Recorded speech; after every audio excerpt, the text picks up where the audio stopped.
Hi everyone, welcome to our classes और good evening everyone. आज मैं रेगुलेशन को आगे बढ़ाता हूँ।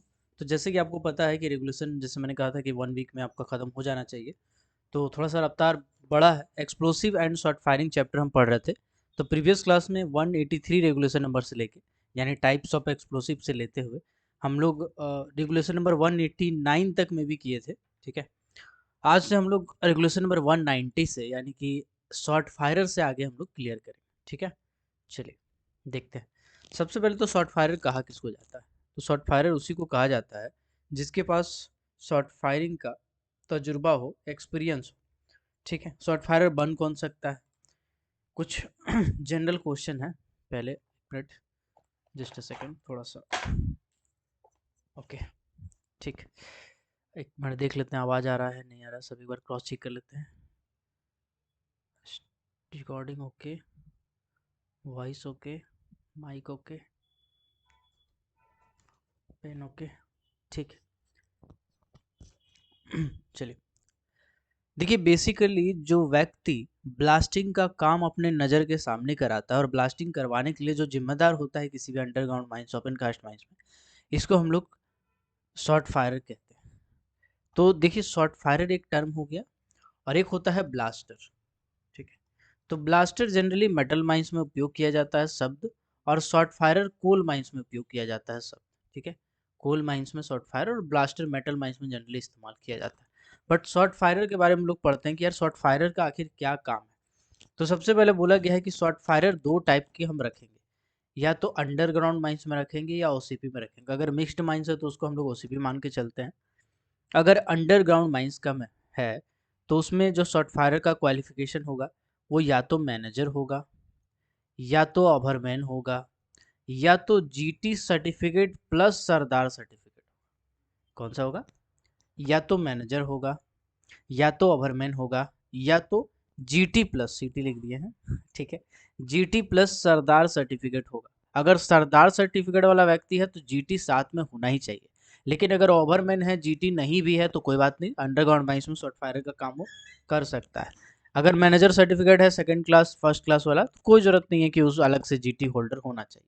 ठीक है। तो ये है आपका अंडरग्राउंड माइंस के केस में शॉर्ट फायर का योग्यता। अब आते हैं ओपन कास्ट माइंस के केस में। तो ओपन कास्ट माइंस के केस में मैनेजर, या तो ओवरमैन, या तो सरदार, तीनों में से किसी को भी हम लोग शॉर्ट फायरर नियुक्त कर सकते हैं। मैनेजर का मतलब first class manager, second class manager, overman, सरदार, किसी को भी कर सकते हैं। गैस टेस्टिंग अनिवार्य नहीं है।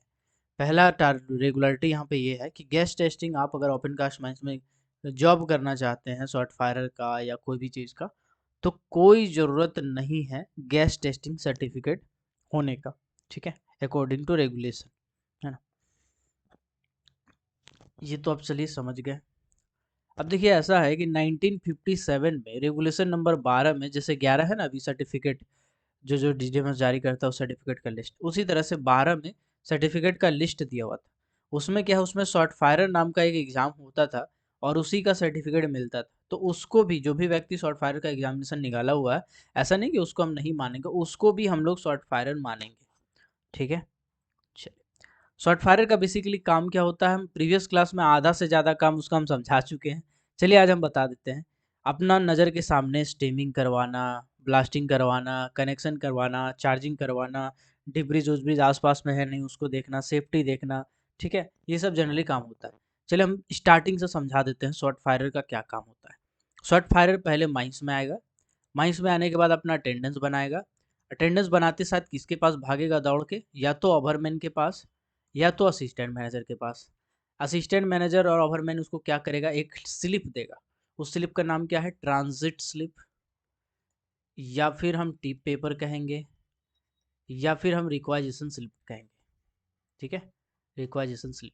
अब उस स्लिप में लिखा रहेगा कि कितना बारूद का आवश्यकता है, कितना नहीं है। मैनेजर साहब उसमें साइन करेगा, और साइन करने के बाद वो कैरियर को दे देगा, एक्सप्लोसिव कैरियर को। एक्सप्लोसिव कैरियर फिर बारूद लेके आएगा, और बारूद लाने के बाद फिर वापस शॉर्ट फायरर को सौंपेगा। अब शॉर्ट फायरर का जिम्मेदारी बनता है कि उसी बारूद को माइंस तक ले जाए, या तो खुद से ले जाए या एक्सप्लोसिव कैरियर को ही बोले, और रिजर्व स्टेशन में बारूद रखवा दे, अपना शिफ्ट के बराबर का बारूद। अब डिपेंड करता है कि शॉर्ट फायर को कितना शॉट फायर करना है, कितना शॉट फायर करना है, इसको समझते हैं। एक होता है सिंगल शॉट, एक होता है मल्टी शॉट। सिंगल शॉट का मतलब ऐसा है कि एक वो एक्सप्लोडर आप उठाएं, एक्सप्लोडर को चार्ज किए, चार्ज करने के बाद एक बार मात्र ब्लास्टिंग किए। कितना बार किए? एक बार ब्लास्टिंग किए, आपका एक्सप्लोडर का चार्ज खत्म हो गया। इसको बोलेंगे सिंगल शॉट एक्सप्लोडर। और मल्टी शॉट एक्सप्लोडर किसको कहेंगे? मल्टी शॉट एक्सप्लोडर कहेंगे, मान लीजिए ऐसा है, एक्सप्लोडर को हम चार्ज किए, चार्ज करने के बाद माइंस में ले गए, 8 घंटा का शिफ्ट था, 8 घंटा में 4 फेस में ब्लास्टिंग करना था। ठीक है, तो बारी बारी हम मल्टी शॉट एक्सप्लोडर से एक बार ब्लास्ट किए दूसरा शिफ्ट में, एक बार ब्लास्ट किए एक फेस में, फिर वहां से काम हो गया, फटाफट एक्सप्लोडर लपेटे, तार वार सब हटाएं, सेफ्टी किए, उसके बाद फिर एक्सप्लोडर को ले गए दूसरा फेस पे, वहां ब्लास्ट किए, फिर वहां पे मेरा काम हो गया, एक्सप्लोडर को उठाएं, सब तार वार लपेटे, सब सेफ्टी देखने के बाद फिर तीसरा जगह चलाएं, वहां पे ब्लास्टिंग किए। तो ये सब क्या है? मल्टी शॉट है। अगर एक से ज़्यादा बार हम ब्लास्टिंग करवा रहे हैं एक ही शिफ्ट के अंदर में, तो उसको हम लोग मल्टी शॉट एक्सप्लोडर कहेंगे। ठीक है, तो single shot, multi shot exploder जो भी उसको दिया जाएगा उस चीज़ को ध्यान रखेगा, और माइंस में जाने के बाद ब्लास्टिंग करवाएगा। ब्लास्टिंग करवाने के लिए क्या क्या चीज़ होता है? सबसे पहले देखेगा वाटर स्प्रिंकलर किया हुआ है कि नहीं किया हुआ है ना। गैस का जांच करेगा, या माइनिंग सरदार से पूछेगा कर किया है कि नहीं किया है। अगर गैस जांच हो गया, वाटर स्प्रिंकलर हो गया, उसके बाद प्राइमिंग कार्ट्रिज बनवाएगा, है ना, प्राइमिंग कार्ट्रिज बनाएगा। शॉर्ट होल ऑलरेडी किया होगा शॉर्ट फायर लोग, शॉर्ट फायर लोग कह रहे हैं, शॉर्ट होल अगर किया हुआ है, होल करके रखा हुआ है, तो बारूद को प्राइमिंग चार्ज बनाने के बाद फिर बारूद को डलवाएगा, डलवाने के बाद फिर स्टेमिंग करवाएगा, और स्टेमिंग करवाने के बाद फिर कनेक्शन करवाएगा अपना नज़र के सामने। ठीक है, कनेक्शन होने के बाद फिर लास्ट में सबको दूर करेगा, फेंसिंग करवाएगा जगह को। उसके बाद आवाज़ देगा सावधान हो ब्लास्टिंग होने वाला है, ऐसा आवाज़ देगा जोर जोर से चिल्ला के। फिर वो ब्लास्टिंग करेगा। ब्लास्टिंग करने के बाद फिर वो जाके सबसे पहले कौन जाएगा? शॉट फायर जो ब्लास्ट किया वही जाएगा, जाके देखेगा कि भैया सब सही है कि नहीं है। अगर सब कुछ सही है, धुआं वगैरह हटने के बाद जाएगा, अब इस बात है 5 मिनट का समय लगता है जनरली। तो सब कुछ सही रहने के बाद फिर वो वापस आएगा, आने के बाद सब आदमी को बोलेगा कि हाँ सब ओके हो, ऑल क्लियर। तो फिर जहाँ जहाँ फेंसिंग लगा था सब फेंसिंग हटेगा, और आदमी वापस काम पे जाएगा। ठीक है, इसके बाद भी शॉट फायरर अगर मान लीजिए मिस फायर हो गया, तो मिस फायर हो गया तो अब शॉट फायरर का जिम्मेदारी होता है कि उस मिस फायर को डील करे। ठीक है, तो उस मिस फायर को डील करने के लिए फिर आगे जो काम होता है मिस फायर वाला आगे पढ़ाएंगे, वो सब करेगा। तो ये पूरा पूरी ड्यूटी होता है शॉट फायर का। इसमें छोटे छोटे प्रिकॉशन सारे कुछ आ जाते हैं, है ना। चलिए, अब यही सब चीज पूरा का पूरा रेगुलेशन में लिखा हुआ है। ठीक है ना। चलिए, अब भैया एक शॉट में कितना ब्लास्टिंग हो सकता है, एक राउंड में कितना हो सकता है, ये सब माइंस का मैनेजर तय करता है। कौन तय करता है? माइंस का मैनेजर तय करता है। माइंस का मैनेजर साहब बताएंगे कि आप अगर सॉलिड ब्लास्टिंग कर रहे हैं तो कितना शॉट को एक्सप्लोड करना है। हालांकि इसका नियम फिक्स है, 25 होल से ज़्यादा आप नहीं मार सकते हैं, लेकिन कितना मारना है, 18 मारना है, 17 मारना है, 16 मारना है, भैया ये तो मैनेजर डिसाइड करेगा ना। तो मैनेजर साहब प्रोडक्शन बेसिस पे कितना प्रोडक्शन करना है, नहीं करना है, उसी बेसिस पे ये सब डिसाइड करता है। ठीक है, चलिए, आई होप ये सब क्लियर हो गया होगा। अब हम लोग आते हैं सिंगल शॉट, मल्टी शॉट, ये सब हम आपको समझा दिए। सिंगल शॉट क्या होता है, मल्टी शॉट क्या होता है। देखिए यहाँ मल्टी शॉट का एग्जांपल दिया है, सिंगल शॉट का एग्जांपल दिया है। तो अब हम लोग यहाँ पे थोड़ा सा एक एक मिनट आउटलाइन खोल लेते हैं, आउट नोट, वन नोट खोल लेते हैं, सॉरी। अगर नोटबुक रहता तो ज़्यादा बेहतर होता। जस्ट सेकंड देखते हैं अगर नोटबुक होगा तो। Notepad is not sufficient I think. Okay, कोई नहीं, चलिए नोटबुक पे ही काम चले। ओके, ठीक है। आई थिंक वाइट वाइट सबको दिख रहा होगा, क्लियर आ रहा होगा, है ना। चलिए इसको हम समझते हैं। इस डाटा को जो हम यहाँ पे लिख रहे हैं इसको एकदम रट लेना है। क्या है सर? अगर 1 डिग्री का माइनस होगा उस कंडीशन में एक अलग कंडीशन है। ठीक है, सेकेंड डिग्री का माइनस है या थर्ड डिग्री का माइनस है, उस टर्म में एक अलग कंडीशन है। और अगर ओसीपी है यानी ओपन कास्ट माइंस है, उस टाइम एक अलग कंडीशन है। ठीक, तो इसको ना सुविधा के लिए आप ऐसे कीजिए, सुविधा के लिए नीचे लिखिए ओपन कास्ट माइंस। ठीक, इसके बाद आप यहाँ पे लिखिए 1 डिग्री का माइंस, और या फिर नॉन फायरी इसको कहते हैं, और ऊपर में लिखिए सेकेंड डिग्री और थर्ड डिग्री का माइंस। एक तरफ लिखिए सिंगल शॉट एक्सप्लोडर, एक तरफ लिखिए मल्टी शॉट एक्सप्लोडर। ठीक है, अब इसको आप ऐसे ऐसे करके एक टेबल बना लीजिए। समझने के लिए हम बता रहे हैं, हालांकि याद हो जाएगा आपको एक बार में, आपको घबराने वाली बात नहीं है। चलिए, क्लियर हो गया। अब हम समझते हैं, ठीक है। लिखिए 40, 50, 60। क्या लिखना है आपको? 40, 50, 60। ठीक है, क्या लिखना है आपको? 40, 50, 60। ठीक। इसके बाद राइट साइड में जो आगे है उसका दुगना करना है। तो 40 का दुगना कितना होगा सर? आपको पता होगा, 40 का दुगना होगा 80, 50 का दुगना होगा 100, 60 का दुगना होगा 120। अब आप इस चीज को समझिएगा। अगर ओपन कास्ट माइंस है, सिंगल शॉट एक्सप्लोडर का इस्तेमाल कर रहे हैं, तो उस कंडीशन में मैक्सिमम 60 होल ब्लास्ट कर सकते हैं। ओपन कास्ट माइंस है, सिंगल शॉट एक्सप्लोडर है, मैक्सिमम 60 होल ब्लास्ट कर सकते हैं। यही वाला ओपन कास्ट माइंस है, मल्टी शॉट एक्सप्लोडर है, तो मैक्सिमम 120 होल ब्लास्ट कर सकते हैं। ओपन कास्ट माइंस है, मल्टी शॉट एक्सप्लोडर है, मैक्सिमम 120 होल ब्लास्ट कर सकते हैं। अब आते हैं 1 डिग्री है। अगर 1 डिग्री का माइंस है, सिंगल शॉट एक्सप्लोडर है, तो उस कंडीशन में 50 होल ब्लास्ट किया जा सकता है। 1 डिग्री का माइंस है, सिंगल शॉट एक्सप्लोडर है, तो 50 होल ब्लास्ट किया जा सकता है। यही 1 डिग्री का माइंस है, मल्टी शॉट एक्सप्लोडर है, तो 100 होल ब्लास्ट किया जा सकता है। ठीक है, 100 होल ब्लास्ट किया जाता है। और यही सेकेंड डिग्री, थर्ड डिग्री का माइंस है, सिंगल शॉट एक्सप्लोडर है, तो 40 शॉट ब्लास्ट किया जा सकता है। और मल्टी शॉट एक्सप्लोडर है, तो 80 शॉट ब्लास्ट किया जा सकता है। अभी फिर से एक बार आपके सामने हम टेबल बनाएंगे, आप अभी एक बार टेबल को देखिए और दिमाग में बैठाने का कोशिश कीजिए, दिमाग में छापने का कोशिश कीजिए, हो जाएगा, बड़ा ही आसान है। हो गया? चलिए फिर से बनाते हैं आपके सामने। तो देखिए, अभी हम थोड़ा देर पहले क्या बोले आपको? बोले थे, एक सेकेंड ब्लैक ले लेते हैं। एक तरफ लिखिएगा सिंगल शॉट एक्सप्लोडर, एक तरफ लिखिएगा मल्टी शॉट एक्सप्लोडर। एग्जाम में आएगा ना तो फटाक से रफ पेज निकालना, यही काम करना है, ठीक। अगर याद रह गया जुबान पे तब तो अच्छी बात है, नहीं तो यही काम करना है, ठीक है। और अब यहाँ पे लिखना है पहले 2 डिग्री 3 डिग्री। पहले क्या लिखना है? 2 डिग्री 3 डिग्री। फिर लिखना है 1 डिग्री। और लास्ट में लिखना है ओपन कास्ट प्रोजेक्ट यानी ओसीपी। अब इसको एक टेबल का फॉर्म दे देना है, देखो बढ़िया से टेबल बना दीजिए, है ना। ऐसे करके आप इसको खूबसूरत सा, खूबसूरत तो नहीं लेकिन टेबल बना दीजिए, ठीक है। ये रहा, ये रहा। अब आप क्या बोले थे सर, कहाँ से शुरू करना है? सबसे ऊपर से शुरू करना है, ये सिंगल शॉट वाला में लिखना शुरू करना है। क्या लिखना है? 40, उसके नीचे 50, उसके नीचे 60। अब 40 का और इधर वाला में क्या करना है? बस दुगना कर देना है। 40 का दुगना 80, 50 का दुगना 100, 60 का दुगना 120। बस यही चीज़ तो आपको याद करना है। छोटा सा टेबल अगर याद हो जाएगा तो आपका 1 नंबर आ जाएगा ना एग्जाम में। क्या है कि क्वेश्चन अक्सर पूछता है, हमेशा पूछता है, इतना बार पूछा है कि इसका लिमिट नहीं है। तो इस डाटा को एक बार दिमाग में रखिएगा, बहुत आराम से, बहुत ही आसानी से याद हो जाएगा। कॉपी कलम लीजिए, चीसना शुरू कीजिए, आपको याद हो जाएगा, ठीक है। चलिए, तो देखो यार, शॉर्ट फायरर जो आपका रेगुलेशन नंबर 190 है, इसमें कुछ है ही नहीं।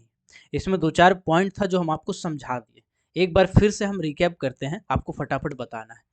शॉर्ट फायरर का क्वालिफिकेशन, शॉर्ट फायरर का क्वालिफिकेशन अगर अंडरग्राउंड माइंस है तो इनमें से क्या होगा? ऑप्शन दे रहे हैं।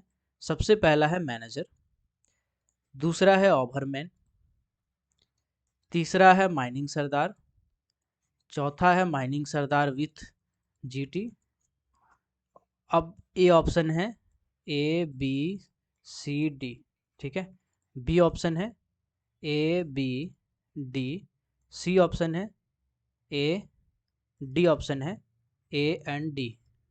चलिए, इसका आंसर बताइएगा क्या होना चाहिए। ये ए लिखे हैं पहला में, A B C D, B A B C, B B C D, और सी में लिखे ए और डी में।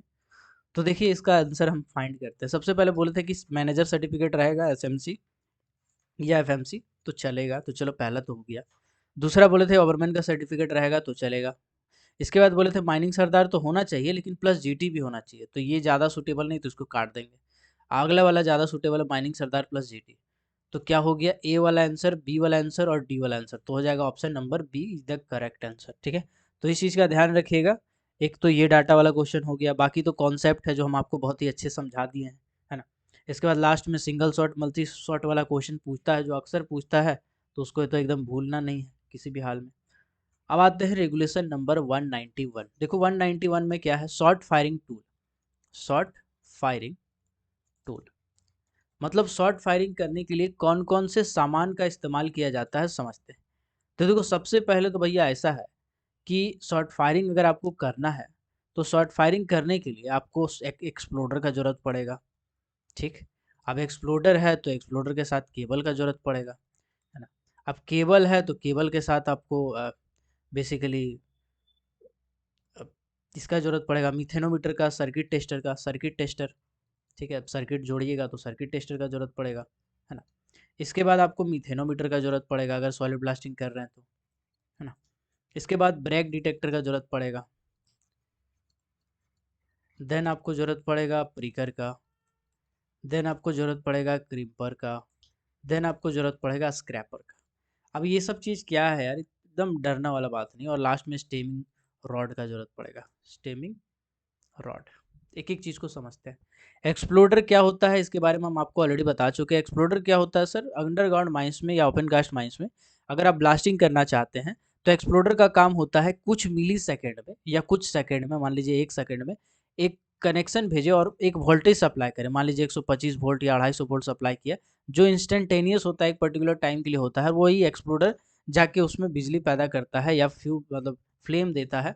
ठीक है, किसी भी तरीके से उसको डेटोनेट करता है, एक्सप्लोड करता है, इसको कहते हैं एक्सप्लोडर। दूसरा है केबल। तो एक्सप्लोडर में हम घर वाला केबल नहीं जोड़ सकते। अगर हम घर वाला केबल जोड़ देते हैं तो दिक्कत हो सकता है, क्योंकि घर वाला केबल का रेसिस्टेंस बहुत ज़्यादा होता है। घर वाला केबल में आपका रेसिस्टेंस बहुत ज़्यादा होता है, जो एक्सप्लोडर के लिए सूटेबल नहीं। एक्सप्लोडर के लिए अलग से केबल आता है जिसमें रेसिस्टेंस कम होता है, कैपेसिटेंस थोड़ा सा ज़्यादा होता है, इसीलिए हम एक्सप्लोडर में अलग से केबल का इस्तेमाल करते हैं। फिर एक आता है सर्किट टेस्टर। सर्किट टेस्टर क्या चीज़ है, मान लीजिए एक्सप्लोडर है ना, ये हो गया ई जो लिखे एक्सप्लोडर है। इसके बाद यहाँ पे फेस में जो ब्लास्टिंग वगैरह किए, सर्किट उर्किट जोड़ के उसके बाद में कनेक्शन किए, तो ये कनेक्शन कहीं से कट तो नहीं है, कहीं से टूटा तो नहीं है, कहीं तो ऐसा नहीं है कि टूटा है। तो इसको हम जांच करने के लिए सर्किट टेस्टर का इस्तेमाल करते हैं, तो इसी को कहते हैं सर्किट टेस्टर। मिथेनोमीटर का यूज़ हम सिर्फ और सिर्फ सॉलिड ब्लास्टिंग में करते हैं। सॉलिड ब्लास्टिंग देखिए, दो तरीके का ब्लास्टिंग होता है। ठीक है, ब्लास्टिंग के दो टाइप्स होते हैं अंडरग्राउंड माइंस में। एक होता है एनओएस, दूसरा होता है बीओएस। ये सब डीजे देशमुख पढ़ोगे तो समझ में आएगा, अभी थोड़ा अटपटा लगेगा, है ना, लेकिन किताब देखिएगा आपको समझ में आएगा। एनओएस का मतलब होता है नॉट ऑफ द सॉलिड, और बीओएस का मतलब होता है blasting of the solid. NOS का मतलब क्या बताया, नॉट ऑफ द सॉलिड, और बीओएस का मतलब होता है ब्लास्टिंग ऑफ द सॉलिड। तो ब्लास्टिंग ऑफ द सॉलिड को ही हम सॉलिड ब्लास्टिंग कहते हैं। ब्लास्टिंग ऑफ द सॉलिड को ही हम सॉलिड ब्लास्टिंग करते हैं। और नॉट ऑफ द सॉलिड में जनरली हम लोग कट होल का इस्तेमाल करके ब्लास्टिंग करते हैं, कट कर करके हम ब्लास्टिंग करते हैं। ठीक है, तो जब हम सॉलिड ब्लास्टिंग करते हैं तो उस टाइम हमको मिथेनोमीटर का ज़रूरत पड़ता है। अगर हम सॉलिड ब्लास्टिंग नहीं कर रहे हैं तो अलग से मिथेनोमीटर का ज़रूरत नहीं है। Flame safety lamp is enough. ठीक है, लेकिन मिथेनोमीटर कर रहे हैं तो हमको एग्जैक्ट परसेंटेज जानना जरूरी होता है। 1.25% से ज़्यादा होने पे हम ब्लास्टिंग रोक देते हैं। अब है ब्रेक डिटेक्टर। अब ये क्या चीज़ है ब्रेक डिटेक्टर, ठीक है। तो समझिए ऐसा है कि एक होल है, ठीक है, शॉर्ट होल है ना। शॉर्ट होल में कहीं पे अगर क्रैक है या फॉल्ट है, अगर हमको पता नहीं रहेगा, हम अंदर में एक्सप्लोजिव कार्ट्रिज डाल दिए, स्टेमिंग कर दिया, ब्लास्टिंग किए, तो अंदर से आग पैदा होगा, और इससे गर्म गैस का अगर रिसाव होगा जितना फॉल्ट है, तो वही आग एक्सप्लोड करने का कोशिश करेगा और एक्सप्लोजन को क्रिएट करेगा। May be fire damp explosion हो जाए। तो ऐसा ना हो, इसके लिए हमको ब्रेक डिटेक्टर का इस्तेमाल करना पड़ता है। ब्रेक डिटेक्टर होता है कुछ नहीं, एक सिंपल सा चीज़ समझिए, एक ठो ऐसे करके रहता है नुकीला टाइप का। जब इसको हम एक रॉड एक होल से अंदर से आगे आगे पीछे करेंगे तो जहाँ पे क्रैक रहेगा वहाँ पे ये पर्टिकुलर पोर्शन फंस जाता है। तो ब्रेक डिटेक्टर बता देता है कि यहाँ पे ब्रेक है, मतलब हम खींचते हैं तो रुक जाता है, फंस जाता है तो समझ जाते हैं यहाँ पे क्रैक है, तभी तो फंस रहा है। तो ये है ब्रेक डिटेक्टर। ठीक है, इसके बाद एक है प्रीकर। प्रीकर क्या होता है सर, प्रीकर मान लीजिए एक्सप्लोसिव का कार्ट्रिज है, तो कार्ट्रिज में आप डेटोनेटर तो आप डालिएगा ना सर। डेटोनेटर डालने के लिए आप प्रीकर से छेद करेंगे। आप प्रीकर जो होता है वो वुडन का होता है, मतलब लकड़ी का होता है, लोहा वाला प्रीकर का इस्तेमाल आप नहीं कर सकते। ठीक है, तो प्रीकर का यूज़ किया जाता है एक्सप्लोसिव एक्सप्लोडर में, मतलब एक्सप्लोडर कह रहे हैं सॉरी, एक्सप्लोसिव कार्ट्रिज में छेद करने के लिए, ताकि आप डेटोनेटर उसमें डाल सकें, है ना। ठीक है, प्रीकर इसी को कहते हैं, है ना। ओके, चलिए। अब है क्रिम्पर। क्या चीज़ है सर, क्रिम्पर है डेटोनेटर को बांधने के लिए। अब डेटोनेटर तो आप घुसा दिए हैं इसमें, है ये एक्सप्लोसिव था, एक्सप्लोसिव कार्ट्रिज था, और ये डेटोनेटर था। अब दोनों को घुसा दिया, अब इस तार को बांधना तो पड़ेगा ना इसमें, तो बांधने के लिए आप क्रिम्पर का उपयोग करते हैं। डेटोनेटर चढ़ाने के लिए, यानी कि डेटोनेटर का तार जो है उसको बांधने के लिए आप किसका इस्तेमाल कीजिएगा? डेटोनेटर को बांधने के लिए आप इस्तेमाल कीजिएगा क्रिम्पर का। ठीक है, क्रिम्पर का इस्तेमाल कीजिएगा। लास्ट में आता है स्क्रैपर। स्क्रैपर का क्या काम है? स्क्रैपर का काम है डस्ट को साफ करना। ठीक है, डस्ट को साफ करना। एक होल है, होल के अंदर में बहुत सारा डस्ट भरा हुआ है। अब इसमें अगर हम ब्लास्टिंग कर देंगे तो ये जो होल का डस्ट है ये कोल्ड डस्ट एक्सप्लोजन भी करवा सकता है। ये बहुत जोर से जलेगा, जल के आग बाहर आएगा, लपट आग का, और आग का लपट से फायर डैम एक्सप्लोजन भी हो सकता है और कोल्ड डस्ट एक्सप्लोजन भी हो सकता है। इसीलिए स्क्रैपर का इस्तेमाल किया जाता है, जो कि इस होल को साफ करने का काम करता है। होल में अंदर अगर कोल्ड डस्ट का मात्रा है तो उसको साफ करने का काम करेगा। ठीक है, चलिए, तो रेगुलेशन नंबर 191 के हिसाब से कुछ क्वेश्चन पूछना आपको बताना है। मान लीजिए ऐसा है कि हमको एक डेटोनेटर है, इस डेटोनेटर को एक एक्सप्लोसिव का कार्ट्रिज है, इस एक्सप्लोसिव का कार्ट्रिज में डालना है, तो इसके लिए हमको इनमें से कौन सा टूल का उपयोग करना पड़ेगा? डेटोनेटर को एक्सप्लोसिव का कार्ट्रिज में डालने के लिए कौन सा टूल का प्रयोग करना पड़ेगा? ऑप्शन दे रहे आपको, क्रिम्पर, प्रिकर, स्क्रैपर, और चलो और कौन सा एग्जांपल दे दे, सर्किट टेस्टर, चलो स्टेमिंग रॉड, स्टेमिंग रॉड। फटाफट इसका आंसर बताइएगा, फटाफट इसका आंसर बताइएगा क्या होना चाहिए? Crimper, pricker, scraper, stemming rod. तो अगर आप प्रिकर कह रहे हैं तो आपका आंसर सही है, क्योंकि प्रिकर ही इस्तेमाल करते हैं, क्रिम्पर का इस्तेमाल नहीं होता है सर। क्रिम्पर का इस्तेमाल होता है डेटोनेटर का तार को इसके ऊपर चढ़ाने के लिए, लेकिन प्रिकर का इस्तेमाल होता है इसको छेद करके इसमें डालने के लिए। स्क्रैपर का इस्तेमाल होता है अंदर का डस्ट साफ करने के लिए, और स्टेमिंग रोड का इस्तेमाल होता है स्टेमिंग करने के लिए, जो कि जनरली वुडन का होता है। ठीक है, वुडन का होता है, आजकल फाइबर वाला इस्तेमाल किया जाने लगा है, लेकिन वुडन का होता है। ठीक है, रेगुलेशन नंबर 191 में यही सब कुछ पॉइंट थे, जो अब आई होप आपका क्लियर हो गया होगा। आप थोड़ा सा आगे बढ़ते हैं। रेगुलेशन नंबर 192, इसको समझते हैं। इसको समझने के लिए फिर हमको वन नोट का प्रयोग करना पड़ेगा, है ना? तो समझते हैं। मान लीजिए ऐसा है कि ये आपका एक होल है, ये आपका फेस है। ठीक, फेस में आप होल किए हैं, ये आपका एक होल है। अब इस होल में आपको कार्ट्रिज डालना पड़ेगा, तो अभी सी बात है आप यहाँ पे कार्ट्रिज डालें। ठीक, यहाँ पे कार्ट्रिज डालें, तार बाहर निकाल दिए, इनर इन्वर्स हो या कोई भी एसोसिएशन बस बस उठता है, यहाँ स्टेमिंग मटेरियल डाल के इसको पूरी तरह से पैक कर दिए। अब ब्लास्टिंग कर रहे हैं, तो आप अगर गौर से देखिएगा तो एक गैप है इन दोनों के बीच में, यानी अगर ये एक्सप्लोसिव का कार्ट्रिज है उसके बीच में और ये जो होल है इसके बीच में एक छोटा सा गैप होता है, एक पर्टिकुलर थोड़ा सा गैप होता है। इस गैप का जो डाया है, ठीक है, ये कम से कम 0.3 सेंटीमीटर होना चाहिए, 0.3 सेंटीमीटर होना चाहिए। 3 mm भी हम लोग कहते हैं शॉर्ट में ना, 3 mm या 0.3 सेंटीमीटर भी आप कह सकते हैं।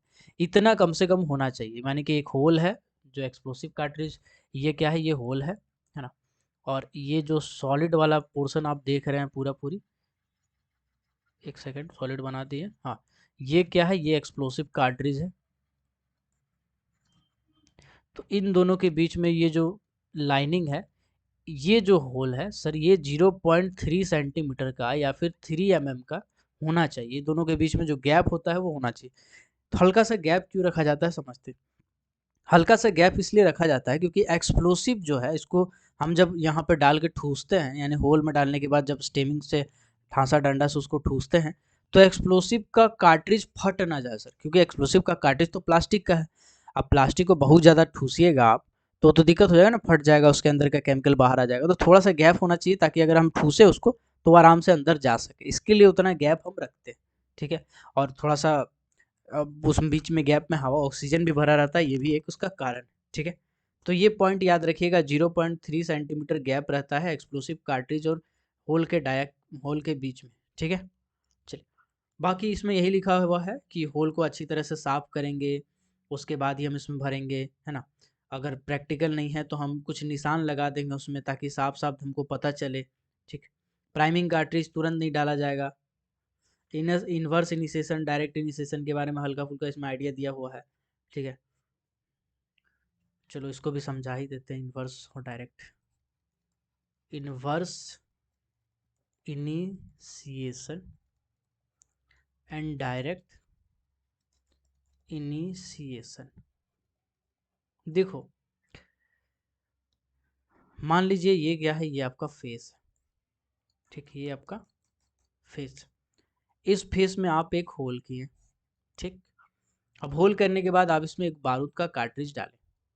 बारूद का कार्ट्रिज डालने के बाद अगर उसमें जो डेटोनेटर था, अगर डेटोनेटर जो था वो अंदर की तरफ था, डेटोनेटर वाला जो कार्ट्रिज है वो अंदर की तरफ है और इस डायरेक्शन में मूव करके रखा हुआ है, यानी फेस के अपोजिट डायरेक्शन, मतलब उधर मुंह करके रखा हुआ है। उसके बाद आप दूसरा कार्ट्रिज डाले हैं जो कि नॉर्मल कार्ट्रिज है, तीसरा डाला है जो नॉर्मल कार्ट्रिज है। तो इस कंडीशन में इसको क्या बोलेंगे, इसको कहेंगे इनवर्स इनिशिएशन। इसको क्या कहेंगे, इनवर्स इनिशिएशन। यानी जो कार्ट्रिज है वो उल्टा है, उल्टा का मतलब इनवर्स है, उसको बोलेंगे इनवर्स इनिशिएशन। ठीक। तो फिर डायरेक्ट इनिशिएशन क्या होता है, तो डायरेक्ट इनिशिएशन को कुछ ऐसा समझते हैं कि मान लीजिए ये होल है, एक सेकेंड, मान लीजिए ये होल है, इसी होल में हम कार्ट्रिज को डाले हैं बहुत सारा, और कार्ट्रिज को डालने के बाद जो कार्ट्रिज जिसमें बारूद भरा हुआ था वो सीधा है, जिसमें डेटोनेटर डाला हुआ है, सॉरी, वो सीधा है। तो उस कंडीशन में इसको हम डायरेक्ट इनिशिएशन कहेंगे। तो direct initiation, inverse initiation, generally solid blasting में इन्वर्स इनिशिएशन का इस्तेमाल किया जाता है। ये चीज़ आप ध्यान में रखिएगा। ठीक। चलिए अब एक एक पॉइंट को हम पढ़ ही लेते हैं आपके सामने। अंडरग्राउंड माइंस में कोई भी होल एक ही तरह का बारूद का उपयोग किया जाएगा। ऐसा नहीं है कि एक में हम पेंटाडाइन का उपयोग किए, एक में हम गॉर्डाइन का उपयोग किए, ठीक है, या एक में हम परमाडाइन का उपयोग किए। ऐसा नहीं है कि एक होल है पर्टिकुलर जिसमें हम 3 कार्ट्रिज डालें, तीनों कार्ट्रिज अलग अलग कंपनी का बारूद का इस्तेमाल किए। अगर तीनों कार्ट्रिज हम डाल रहे हैं तो तीनों का तीनों एक ही होगा। ठीक है, एक ही होगा, है ना। चलिए ध्यान रखिए, मतलब एक ही कंपनी का होगा। ठीक। अंडरग्राउंड माइंस में जहाँ भी ब्लास्टिंग कर रहे हैं पूरा का पूरा जो भी होगा वो एक ही होगा, ध्यान दीजिएगा इसको। चलिए आगे बढ़ते हैं। इसके बाद बोला गया ओपन कास्ट माइंस में किसी भी होल में 2 प्रकार का बारूद का इस्तेमाल किया तो जा सकता है, लेकिन उसके लिए चीफ इंस्पेक्टर से स्पेशल परमिशन लेना पड़ता है। आप ओपन कास्ट माइंस में 2 टाइप का बारूद हम कभी यूज़ करते हैं, समझते हैं। देखो यार, जब डेक चार्जिंग कर रहे होते हैं ना, डेक चार्जिंग में क्या है सर, नीचे का हमारा कुछ मटेरियल जो है वो सॉफ्ट है, फिर कुछ जो है वो हार्ड है, फिर कुछ जो है वो सॉफ्ट है, फिर कुछ जो है वो हार्ड है। तो इसमें हम एक टाइप का बारूद तो डालेंगे लेकिन फिर दिक्कत हो जाएगा ना, तो इसके लिए हम लोग अलग अलग बारूद का इस्तेमाल कर सकते हैं। इसके बाद बड़ा-बड़ा अगर आपको प्रोजेक्ट बनाना होता है, बड़ा-बड़ा प्रोजेक्ट में आप काम कर रहे होते हैं, उस कंडीशन में आपको ज़रूरत पड़ता है कि अलग-अलग टाइप का बारूद करें। देन बोला गया है कि कभी भी ओवर चार्ज या अंडर चार्ज नहीं करेगा, हमेशा इस चीज़ का ध्यान रखिएगा। ओवर चार्ज का मतलब हद से ज़्यादा बारूद डाल देना, अंडर चार्ज का मतलब जितना ज़रूरत हो उससे कम बारूद डालना। तो ये चीज़ हमेशा शॉर्ट फायर सुनिश्चित करेगा कि ओवर चार्ज या अंडर चार्ज ना हो। ठीक है। शॉर्ट फायरिंग बिजली से करवा रहा है तो चीफ इंस्पेक्टर द्वारा अप्रूव्ड एक्सप्रेटस का ही उपयोग करेगा। एक्सप्लोडर जो आता है बिजली वाला उसी का उपयोग करेगा। ठीक है, राइनो टाइप का आता है, राइनो जनरली आपका मैग्नेटो वाला का आता है, टाइप होता है। ठीक है, एक्सप्लोडर वगैरह पढ़ाएंगे ना।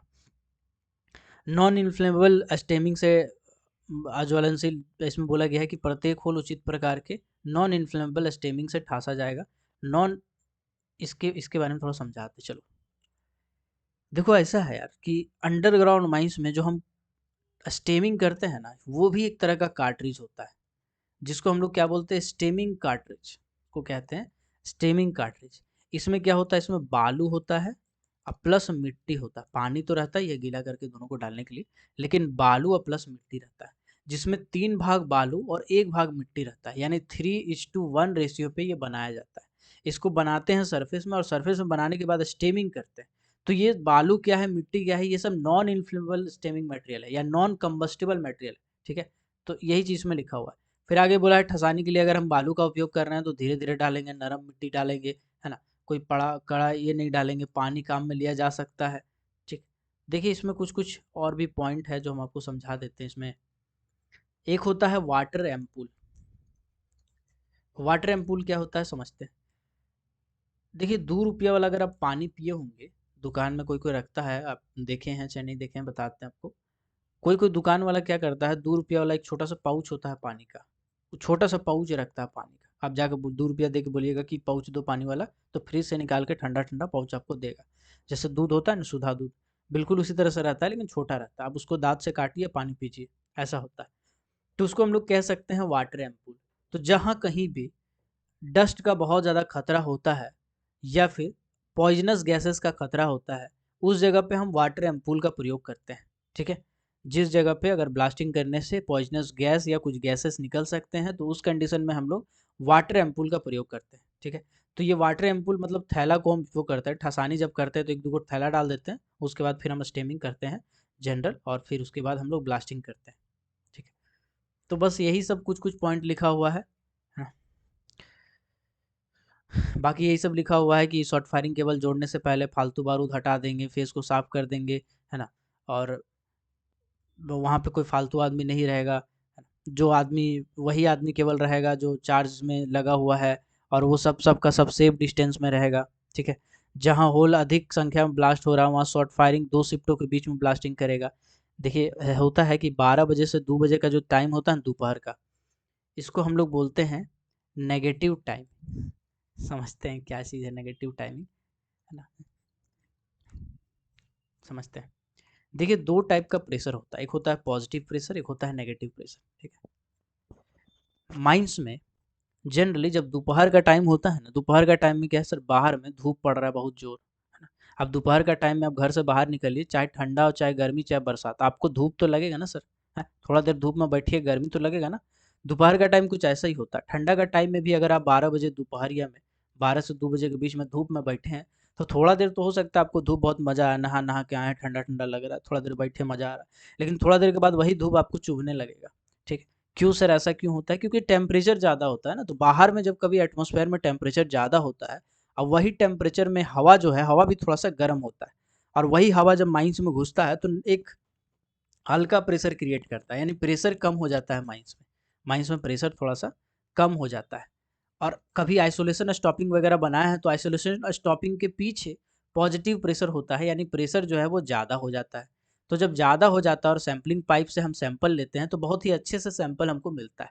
इसीलिए कहा जाता है कि 12 बजे से लेकर के 2 बजे के बीच सैंपल लीजिए। पहला बात तो ये कि उस टाइम आदमी लोग सब चला गया है खाना वाना खाने के लिए, मशीन आधा से ज़्यादा मेरा बंद पड़ा हुआ है, तो मशीन नहीं चलेगा तो गंदा गंदा गैस नहीं निकलेगा, क्योंकि एग्जॉस्ट से निकलता है, डीजल लोकोमोटिव है या बहुत सारा मशीनरी है, डस्ट बन रहा है, वो सब काम थोड़ा रुका हुआ है। उसके बाद माइंस में गरम गरम हवा घुस रहा है लो प्रेशर के साथ।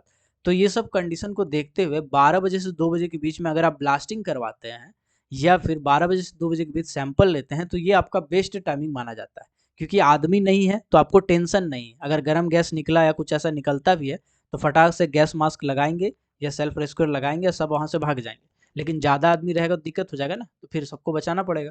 तो इसीलिए ये सब कंडीशन इसमें दिया हुआ है। यथासंभव अगर ज़्यादा होल ब्लास्ट करना होता है तो बीच में किया जाता है।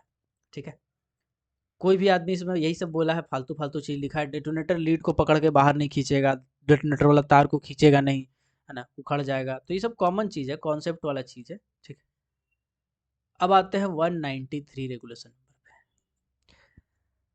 193 रेगुलेशन नंबर है अमोनियम नाइट्रेट फ्यूल ऑयल। इसके बारे में इसमें डिटेल में नहीं दिया है, बट हम आपको हल्का आइडिया दे देते हैं।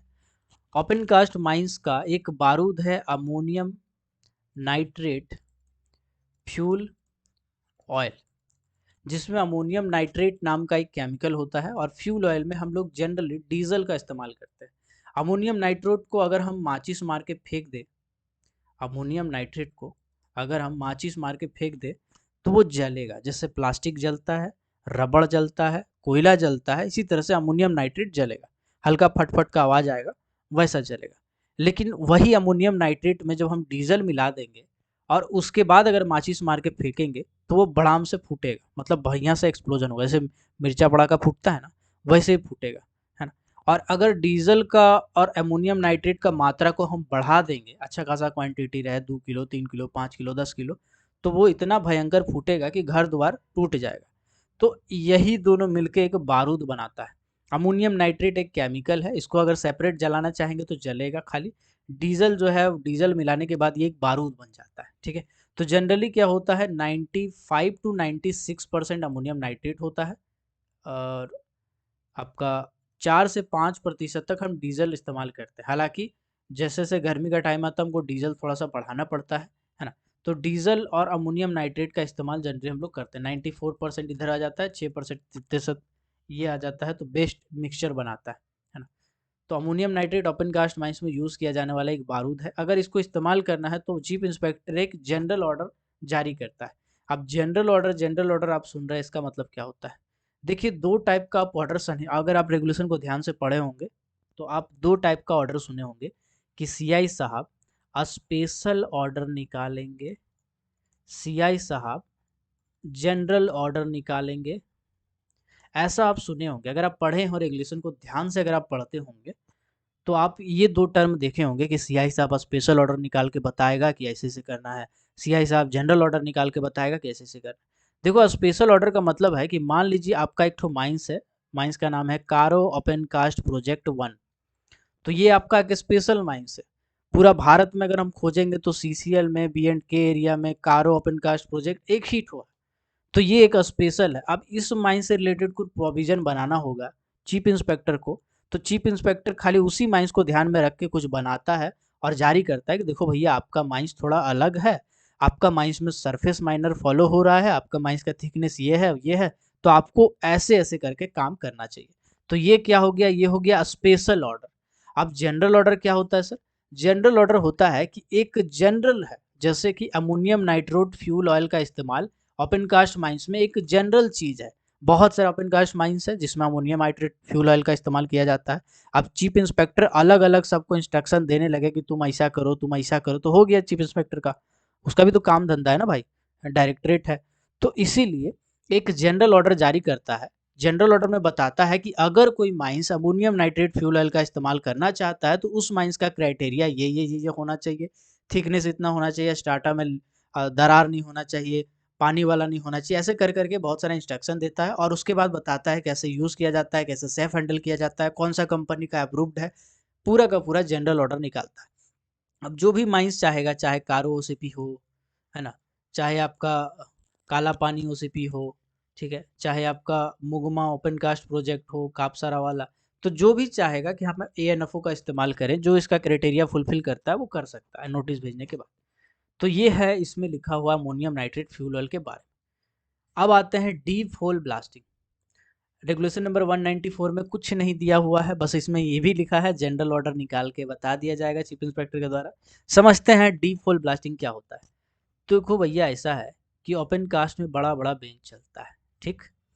अब जब कभी भी कोई भी बेंच में ड्रिलिंग करते हैं, शॉर्ट होल बनाते हैं, तो शॉर्ट होल का लंबाई 3 मीटर से ज़्यादा होता है, 3 मीटर या 3 मीटर से ज़्यादा होता है, और उसमें हम ब्लास्ट करते हैं तो उसको हम कहते हैं डीप होल ब्लास्टिंग। क्या कहते हैं? Deep whole blasting. तो आप सोचिएगा कि यार, हम तो ओपन कास्ट माइंस में जनरली देखे हैं 3 मीटर से ज़्यादा ही वाला होल ब्लास्ट होता है, उससे कम तो कहीं देखबे नहीं किए हैं। तो फिर डीप होल बोलने की ज़रूरत क्या था, डायरेक्ट बोलता ब्लास्टिंग करो। ऐसा नहीं है, बहुत बार ऐसा होता है कि कम होल का लंबाई रख के ब्लास्ट करना पड़ता है। एग्जाम्पल समझिए, मान लीजिए ओवर बर्डन का आपको डंप बनाना है, ठीक। तो डंप बनाने के लिए आपको ज़मीन को रिपर करना पड़ता है, उबड़ खाबड़ करना पड़ता है।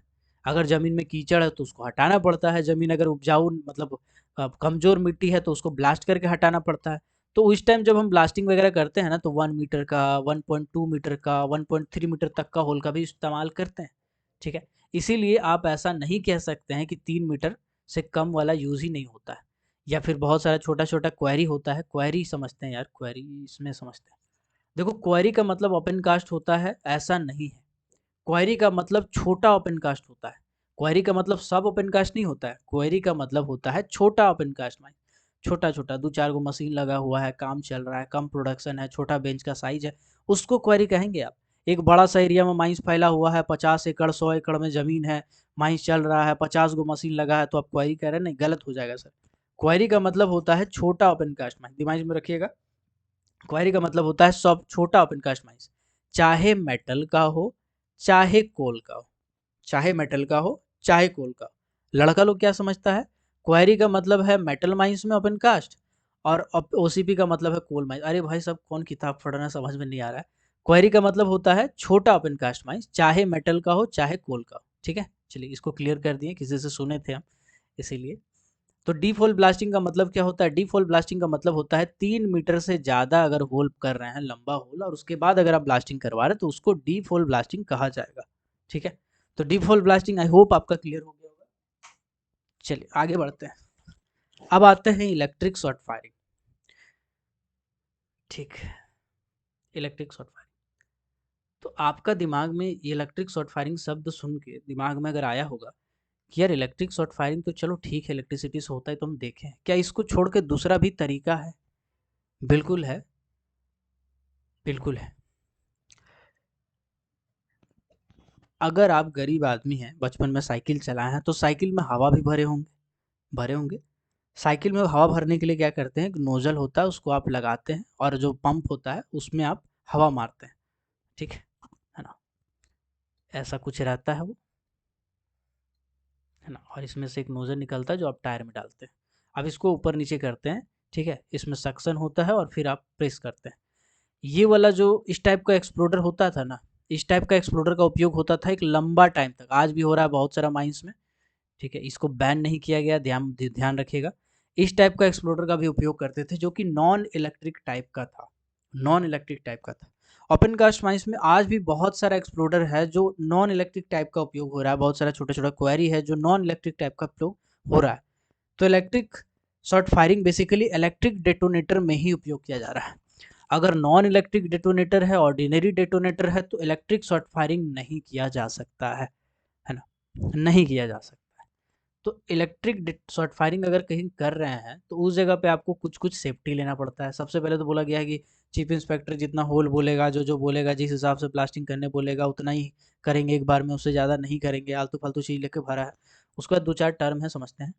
एक है सिक्वेंशनल, अरे एक मिनट, इसको हम यहाँ लिखेंगे तो सही नहीं रहेगा, एक मिनट रुक जाए,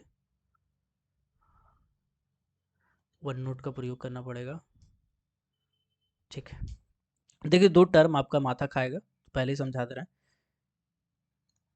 सिक्वेंशल ब्लास्टिंग मशीन, एक टर्म तो ये, और दूसरा मेंस फायरिंग एपेरेटस। ये रेगुलेशन में शब्द आपको मिलेगा तो थोड़ा कंफ्यूज होंगे, समझते हैं। देखो सिक्वेंशल ब्लास्टिंग मशीन क्या होता है? सीक्वेंशियल ब्लास्टिंग मशीन का मतलब होता है जिसमें हम डिले सेट कर रहे हैं, और डिले सेट करने के लिए कोई मशीन का उपयोग कर रहे हैं। ठीक है, बहुत सारे ओपन कास्ट प्रोजेक्ट में आप देखे होंगे कि पहले तो आपका नॉर्मल कनेक्शन किया, उसमें डिले डिटोनेटर तो डाला नहीं, बीच बीच में थोड़ा बहुत डाला, लेकिन सब होल में तो डाला नहीं। और लास्ट में क्या किया, सबको कनेक्शन करने के बाद एक तार सटाया और एक तो मशीन लाया, उसमें कुछ कुछ टीपा, तो उसके बाद अपने डिले सेट कर दिया। तो जो मशीन को कुछ कुछ टीपा था उसका नाम जनरली, एक कंपनी है माइक्रो लॉगर नाम का। ठीक है, मेरा अगर वीडियो नहीं देखे हैं ओपन कास्ट माइंस में कैसे ब्लास्टिंग होता है, तो सर्च कीजिएगा ओपन कास्ट माइंस में कैसे ब्लास्टिंग होता है बाय ब्लैक डायमंड। ठीक है, आपको मिल जाएगा वीडियो, उसमें देखिएगा, आपको प्रैक्टिकली हम एक एक चीज़ को दिखा के समझाए हैं, उसमें ये मशीन के बारे में बताएं। माइक्रो लॉगर हम उसमें बोले हैं। माइक्रो लॉगर में डिले सेट किया जाता है 17 मिली सेकेंड, 25 मिली सेकेंड, 35 मिली सेकेंड, 50 मिली सेकेंड, 1 मिनट, ऐसा कर करके बहुत सारा हम डिले सेट करते हैं। ठीक है, तो उसी डिले सेट करने के लिए मशीन का उपयोग अगर हम कर रहे हैं तो उसको कहते हैं सिक्वेंशनल ब्लास्टिंग मशीन। मतलब हम सीक्वेंस में कर रहे हैं, पहले ये वाला होल होगा पूरा लाइन, फिर ये वाला पूरा लाइन होगा, फिर ये वाला पूरा लाइन होगा, ऐसे कर करके हम थ्री फेज बना रहे हैं बिना डिले डेटोनेटर का उपयोग किए, तो उसको कहते हैं सिक्वेंशल ब्लास्टिंग मशीन। ठीक है, दूसरा है मेंस फायरिंग अपरेटस। ये क्या चीज़ है सर, समझते हैं। तो देखो अगर एक सिंकिंग शाफ्ट में काम कर रहे हैं, सिंकिंग शाफ्ट में अगर आप काम कर रहे हैं तो उसमें आपको मेंस फायरिंग अपरेटस का उपयोग करना पड़ता है, और इसके लिए आपको विशेष इजाज़त लेना पड़ता है। मेंस फायरिंग अपरेटस क्या होता है बेसिकली, इससे आप सब सेट करते हैं, है ना, तार वार कनेक्शन करने के बाद फिर इसमें देखते हैं और उसके बाद इसी से ब्लास्ट करते हैं। एक्सप्लोडर को लास्ट में कनेक्ट करके ब्लास्ट करते हैं, उससे पहले आप इसमें चेक करते हैं। मेंस फायरिंग अपरेटस को कहा जाता है। इतना नहीं समझ में आ रहा है, इसके बारे में डिटेल में बताएंगे तो थोड़ा सा होच पोच हो जाएगा, तो इसको ऐसे समझिए कि मेंस फायरिंग अपरेटस एक तो ऐसा अपरेटस होता है जिसको शाफ्ट सिंकिंग में प्रयोग करते हैं। ठीक है, mains firing apparatus shaft sinking में प्रयोग करते हैं। ठीक, चलिए अभी थोड़ा सा आगे बढ़ते हैं। जो जो टर्म आते जा रहा है हम क्लियर करते जा रहे हैं ताकि आपको दिक्कत ना हो, है ना। तो इलेक्ट्रिक शॉर्ट फायर में बस यही सब आप शुरू में पढ़िएगा कि जो चीफ इंस्पेक्टर साहब है उससे अनुमति लेना पड़ता है। चीफ इंस्पेक्टर साहब जितना होल का परमिशन देंगे उतना ही होल एक बार में ब्लास्ट किया जा सकता है, उससे ज़्यादा नहीं किया जा सकता है। शॉर्ट फायरिंग ऑपरेटर्स में सीक्वेंशियल ब्लास्टिंग मशीन का या मेंस फायरिंग ऑपरेटर्स का इजाज़त अलग से लेना पड़ता है, स्पेशल ऑर्डर निकाल के उसको परमिशन दिया जाता है, ठीक है। और जितना भी इलेक्ट्रिकल apparatus होगा शॉर्ट फायरिंग वाला, उसको आराम से काम किया जाएगा, हैंडल सेफ हैंडल किया जाएगा, ठीक है। इसके बाद उसको चलाने के लिए शॉर्ट फायरर जिम्मेदार होगा, शॉर्ट फायरर की जिम्मेदारी में होगा जो भी है, ठीक है ना। इसका सर्किट टेस्टर है या पुश पुश बटन है, बहुत सारा बटन होता है, पुश बटन जनरली हम लोग ब्लास्टिंग करने के लिए उपयोग करते हैं। तो ये सब चीज़ का सबसे जांच होगा, मतलब कुल मिलाकर के कहा जाए भैया, एक्सप्लोडर या जितना भी सेफ्टी वाला मटेरियल है, एक्सप्लोजिंग एक्सप्लोसिव शॉर्ट फायरिंग से रिलेटेड, उसका जांच होगा। और जांच कम से कम 3 महीना में एक बार होगा। कितना दिन में होगा? 3 महीना में एक बार होगा, ठीक है। कौन करेगा? सक्षम व्यक्ति करेगा, ध्यान रखिएगा। जितना भी ब्लास्टिंग रिलेटेड उपकरण होता है 3 महीना में एक बार एक सक्षम व्यक्ति इसका जांच करता है, ठीक है ना। और अगर जांच में कुछ गलती पाया गया है तो फटाक से वो बताएगा। किसको बताएगा? असिस्टेंट मैनेजर को या मैनेजर साहब को बताएगा। किसको? असिस्टेंट मैनेजर या मैनेजर साहब को बताया जाएगा अगर कभी भी शॉर्ट फायरिंग ऑपरेटर्स में गलती होता है, जो कि जनरली 3 महीना के अंतराल पे जांच किया जाता है, ठीक है। और उसके बाद रिपोर्ट उपोर्ट लिखा जाएगा, यही सब बोला गया। चलिए, अब कुछ और क्वेश्चन हैं जो पूछे गए हैं, पूछते हैं आपसे भी हम। एक मिनट, हट कैसे जाता है यार आउटलाइन? वन नोट, एक सेकेंड। हाँ चलिए, अब एक क्वेश्चन है, आपसे पूछते हैं, अंडरग्राउंड माइंस में शॉर्ट फायरिंग केबल का लेंथ कितना होता है? अंडरग्राउंड माइंस में शॉर्ट फायरिंग केबल का लेंथ कितना होता है? ऑप्शन दे रहे हैं हम। पहला ऑप्शन है 10 मीटर, दूसरा ऑप्शन है 50 मीटर, तीसरा ऑप्शन है 100 मीटर, या चौथा ऑप्शन है 180 मीटर। बताइएगा, अंडरग्राउंड माइंस में शॉर्ट फायरिंग केबल का लेंथ कितना होता है? 10 मीटर, 50 मीटर, 100 मीटर या 180 मीटर, ठीक है, बताइएगा। तो इसका सही आंसर हो जाएगा 50 मीटर। कैसे होता है इसमें कुछ ऐसा समझते हैं। मान लीजिए ऐसा ये फेस है, ठीक, इधर भी गैलरी गया हुआ है, इधर भी गया हुआ है ना, इधर भी गया हुआ गैलरी, ठीक। तो जब कभी ब्लास्टिंग होगा ना, ये अगर फेस है और ब्लास्टिंग होगा, तो ब्लास्टिंग होते टाइम टू राइट एंगल, एक राइट एंगल तो ये हो गया, दूसरा राइट एंगल ये हो गया, मतलब एक ये राइट एंगल हो गया, ये राइट एंगल हो गया। दो राइट एंगल के दूरी के बराबर कम से कम आपको रहना है, ठीक है। दो राइट एंगल के दूरी के बराबर आपको कम से कम रहना है ना। अगर ये फेस है तो फेस से पहला राइट एंगल आपका ए वाला पॉइंट पे, ये वाला पॉइंट है, और दूसरा राइट एंगल बी वाला पॉइंट है। इससे ज़्यादा दूरी होना चाहिए, इससे कम दूरी पे आप नहीं बैठ सकते, ठीक है, या नहीं रह सकते। क्यों? क्योंकि भैया अगर इससे कम दूरी पे रहिएगा तो कोयला छिटकेगा तो लग जाएगा चोट। चलिए अभी को कॉमन पॉइंट समझते हैं। हम जैसे बताएं कि टू राइट एंगल, तो ये वाला एक पहला राइट एंगल हो गया, ये वाला दूसरा राइट एंगल हो गया। तो हम इस जगह पे खड़ा रह सकते हैं क्या? अब खुद सोचिए कि इस जगह पे खड़ा रह सकते हैं, क्योंकि जैसा लिखा हुआ उस हिसाब से तो यही है, लेकिन ऐसा नहीं है, इस जगह पे आप नहीं रह सकते, ठीक है। टू राइट एंगल वाला दूरी पे रहना चाहिए, जो कि आपका फेस के डायरेक्शन में नहीं हो, उसके अपोजिट डायरेक्शन में होना चाहिए, ठीक है। तो यही वाला आपका सही हो जाएगा, ये जो ब्लू वाला हम खींचे हैं ये गलत हो जाएगा, ठीक। तो ध्यान रखिएगा 50 मीटर होता है दूरी, है ना, मतलब ये केबल का लेंथ, शॉर्ट फायरिंग केबल का लेंथ अंडरग्राउंड माइंस में, है ना। इसके बाद एक है ब्लास्टिंग शेल्टर। ब्लास्टिंग शेल्टर, इसके बारे में बताते हैं भैया। देखो ब्लास्टिंग शेल्टर क्या है, अंडरग्राउंड माइंस में तो चलो 50 मीटर दूर पे आप खड़े हो गए तो ये आपका शेल्टर हो गया, लेकिन ओपन कास्ट माइंस में 500 मीटर होता है फ्लाइंग रेडियस, ठीक है, मतलब फ्लाई रॉक इतना दूर तक उड़ता है ना। तो इतना दूरी के अंदर में ब्लास्टिंग नहीं कर सकते हैं आप, आपको इससे दूर रहना पड़ेगा। अब 500 मीटर का केबल आप अगर खींचते हैं तो हर बार आप 500 मीटर का केबल खींचे ना, सोचिए कितना केबल बर्बाद हो रहा है, टूट भी तो रहा है ना कुछ तो नुकसान हो जाता है। तो इतना समस्या होता है कि आदमी परेशान रहता है। इसीलिए बोला गया है कि 180 मीटर दूर रह के आप ब्लास्टिंग कर सकते हैं। अगर ओपन कास्ट माइन से यहाँ पे फेस है, तो फेस से 180 मीटर दूर पे रह के आप आराम से ब्लास्टिंग कर सकते हैं, आपको कोई दिक्कत नहीं है। लेकिन अगर आप यहाँ पे ब्लास्टिंग कर रहे हैं तो फ्लाई रॉक उड़ेगा, है पत्थर उत्थर उड़ेगा। अब पत्थर जब कभी उड़ता है ना, तो समझिएगा इसका थोड़ा गंभीरता को समझिएगा। मान लीजिए यहाँ बहुत सारा पत्थर रखा हुआ ब्लास्टिंग कर रहे हैं। अब ब्लास्टिंग कर रहे हो तो ये पत्थर उड़ रहा है, छोटा सा पत्थर है, पत्थर का वेट हम मान के चलते हैं 50 ग्राम वेट। कितना ग्राम है? 50 ग्राम वेट है। अब यही पत्थर जब नीचे गिरेगा ना, तो ये पत्थर आपका 500 ग्राम यानी आधा किलो का हो जाएगा। कैसे समझते हैं? अब पत्थर है मान लीजिए ये वाला, तो इसमें mg तो लगेगा ना sir, mg mass into gravity, ठीक है, न्यूटन के हिसाब से। तो अब अगर इसका मास मास कितना है सर? 50 ग्राम। ग्रेविटी हम 10 मीटर पर सेकंड लेते हैं, मीटर पर सेकंड। तो ये आपका हो जाएगा 500 मीटर पर सेकंड, 500 केजी पर सेकंड, सॉरी केजी मीटर पर सेकंड, केजी भी तो है ना इसका यूनिट। 500 केजी मीटर पर सेकंड।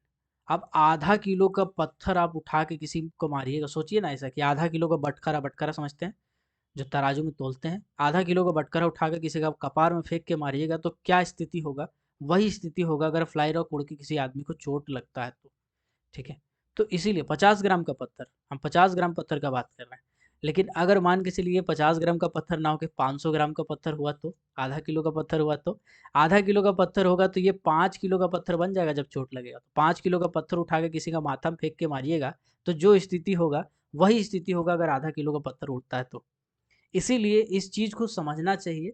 और कभी भी ओपन कास्ट माइंस में अगर ब्लास्टिंग करा रहे हैं तो उतना हीरो नहीं बनना चाहिए, ब्लास्टिंग शेल्टर पे रहना चाहिए, ठीक है। जनरली क्या होता है कि डाला वाला के नीचे खड़ा होकर कर देता है ना। डंपर है, डंपर में घुस के ब्लास्टिंग मार देगा। कोई गाड़ी है उसके नीचे सूत के, जैसे कुत्ता लोग सोता है ना डंपर के नीचे, वैसे सो के ब्लास्टिंग कर देगा। तो ऐसा काम नहीं करना है ना, थोड़ा सेफ्टी से काम करना है। तो इसके लिए ब्लास्टिंग शेल्टर बनाया गया है।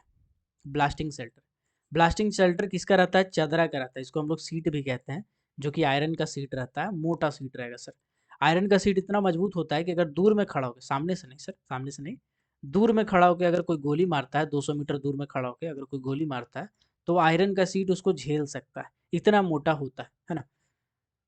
तो बोला गया है कि अगर कभी भी आप ब्लास्टिंग कर रहे हैं ओपन कास्ट माइंस में और जोन के अंदर में है, फ्लाइंग जोन के अंदर में है, तो उस कंडीशन में आपको एक ब्लास्टिंग शेल्टर के अंदर में घुस के करना पड़ता है। तो ब्लास्टिंग शेल्टर कुछ मंदिर टाइप का दिखता है, छोटा सा।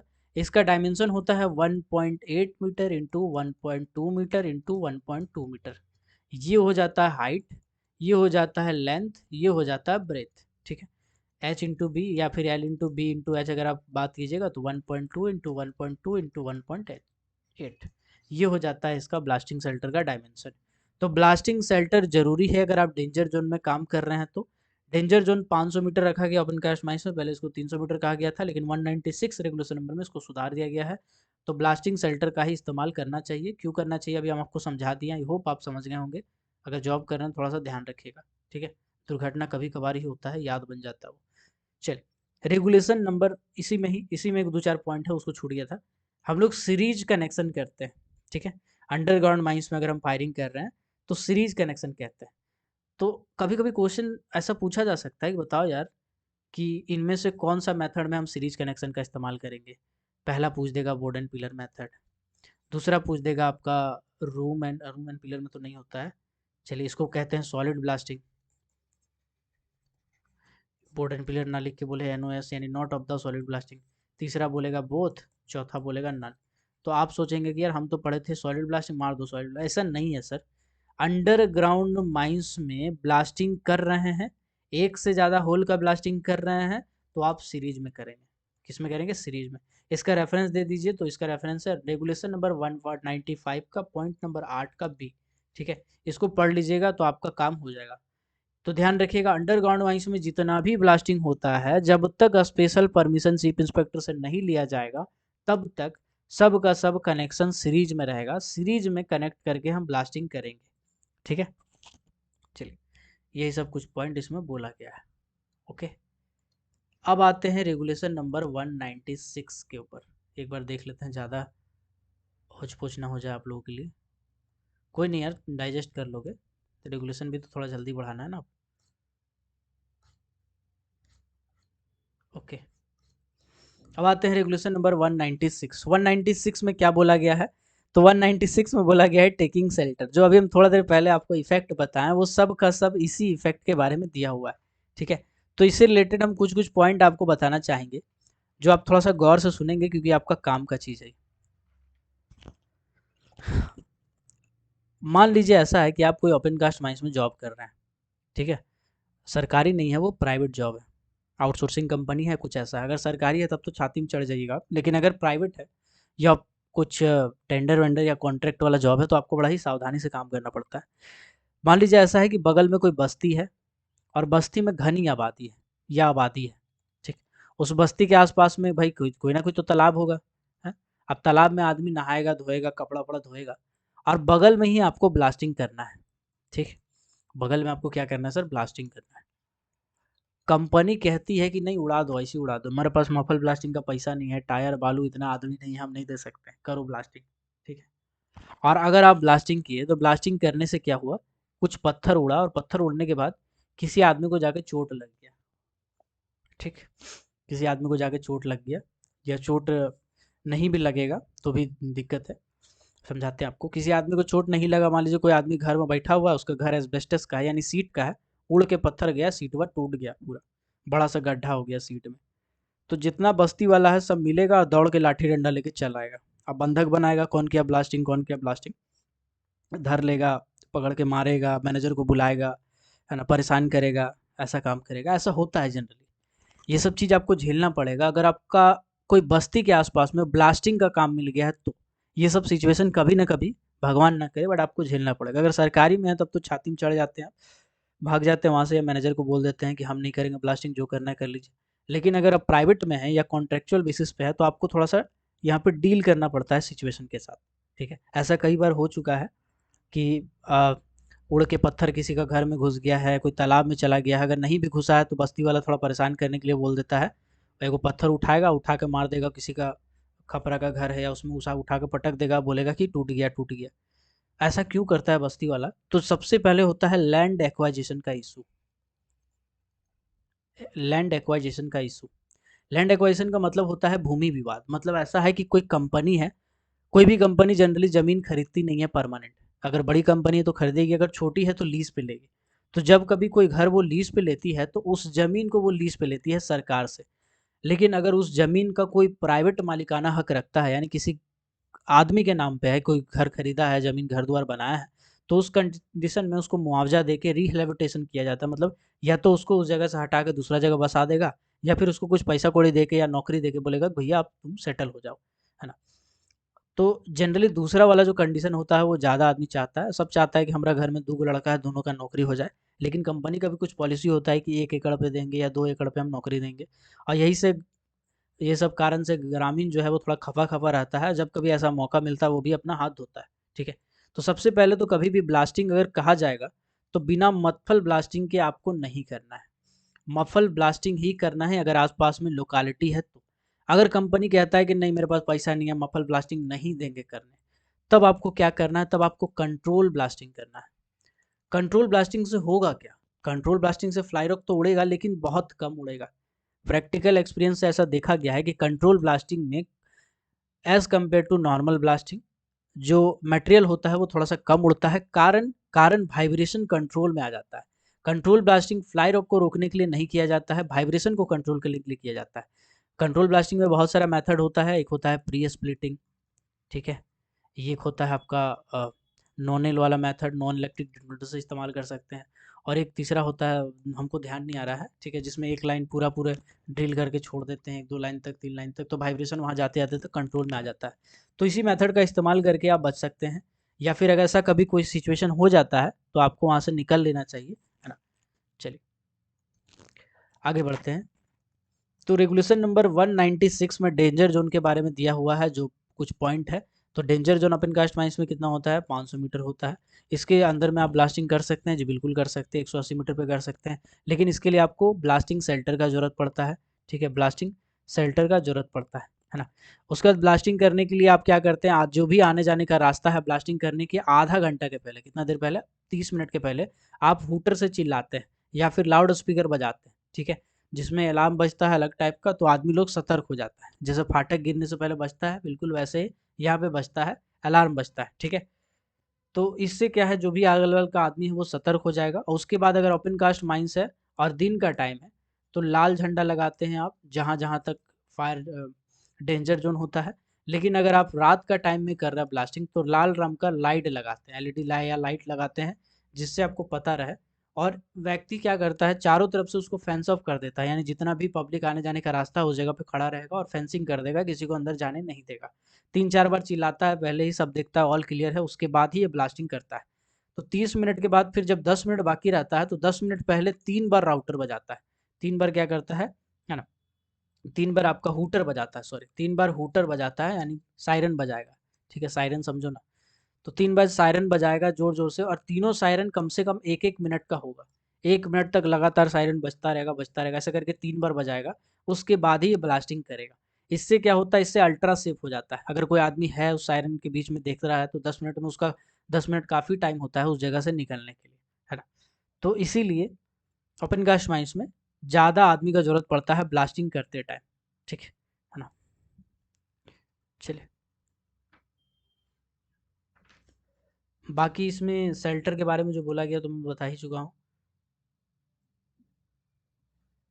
हाँ, अब दूसरा एक टर्म है जॉइन गैलरी मेथड। तो अभी जॉइन गैलरी मेथड तो समझाते हैं बाद में, पहले इसको समझिए। अगर इधर से फेस है, ये क्या है, एक फेस है, और ये क्या है, ये दूसरा फेस है। दूसरा फेस है, या फिर फेस नहीं कहेंगे तो दूसरा गैलरी है जो आ जा रहा है बीच में, ठीक है।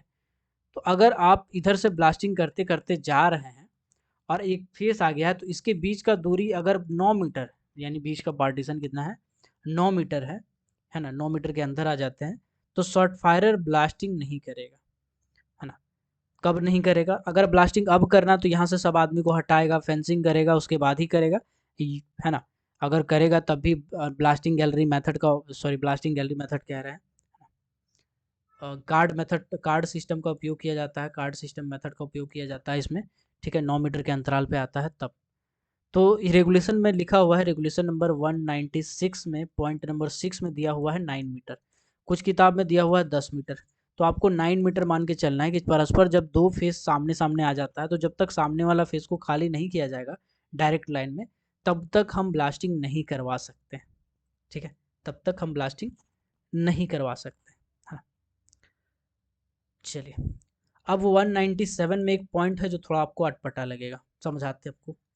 60 मीटर, 18 मीटर, 20 मीटर, ठीक समझते हैं। हम लोग अक्सर सुनते हैं कि पानी का छिड़काव करना पड़ेगा, पानी का छिड़काव करना पड़ेगा, है ना, पानी का छिड़काव करना पड़ेगा, ठीक है।